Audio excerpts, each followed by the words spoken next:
आइए अब कॉमर्स के स्टूडेंट्स के लिए कुछ उपयोगी जानकारी हम आपके लिए लेकर आए हैं। इसके कुछ इम्पोर्टेंट कोर्स हैं जैसे बीकॉम बैंकिंग एंड इंश्योरेंस के साथ बैचलर ऑफ कॉमर्स बैंकिंग और इंश्योरेंस में अगर आप करते हैं तो इस प्रोग्राम में accounting, banking, insurance law, banking law और इंश्योरेंस रिस्क कवर की जानकारी दी जाती है। इस डिग्री में बैंकिंग और इंश्योरेंस इंडस्ट्री में कवर होने वाले टॉपिक्स और विषयों की सिस्टमैटिक स्टडी कराई जाती है।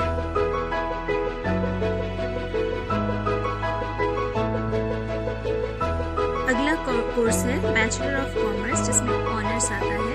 अक्सर स्टूडेंट्स बैचलर ऑफ कॉमर्स और बैचलर ऑफ कॉमर्स जो जनरल कोर्स है उसमें अंतर नहीं कर पाते।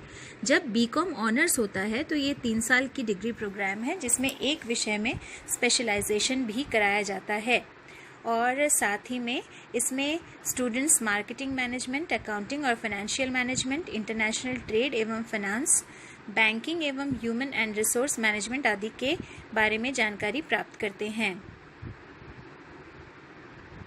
कॉस्ट एवं work accountant. The institute of cost and work accountants of India cost accountancy का कोर्स करवाती है। इस कोर्स को पूरा करने के बाद स्टूडेंट्स को कॉस्ट अकाउंटेंट और इससे जुड़े पदों पर काम करने का मौका मिलता है। इसके लिए institute of cost and work accountants of India में आवेदन करना होता है और एडमिशन के लिए जून और दिसंबर में एंट्रेंस एग्जाम होता है।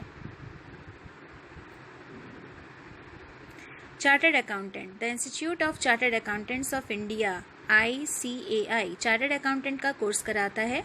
CA में करियर बनाने के लिए सबसे पहले CPT का एग्जाम्स देना पड़ता है। पहले पड़ाव को पार करने के बाद स्टूडेंट्स दूसरे पड़ाव में पहुंच सकता है जिसमें 4 विषयों जैसे accounting, marketing law, general economics और क्वांटिटेटिव एप्टीट्यूड को शामिल किया जाता है। मान्यता प्राप्त बोर्ड से 12वीं पास करने के बाद आप इस कोर्स में जा सकते हो। CS company secretariat. Institute of company secretariats of India ICSI देश में कंपनी सेक्रेटरी प्रोग्राम चलाता है। साइंस, कॉमर्स और आर्ट्स के स्टूडेंट्स 12वीं के बाद इस कोर्स में आवेदन कर सकते हैं। इसके 3 चरण हैं, फाउंडेशन, एग्जीक्यूटिव लेवल और प्रोफेशनल। फाइन आर्ट्स को छोड़कर किसी भी स्ट्रीम के ग्रेजुएट उम्मीदवार CS का कोर्स कर सकते हैं।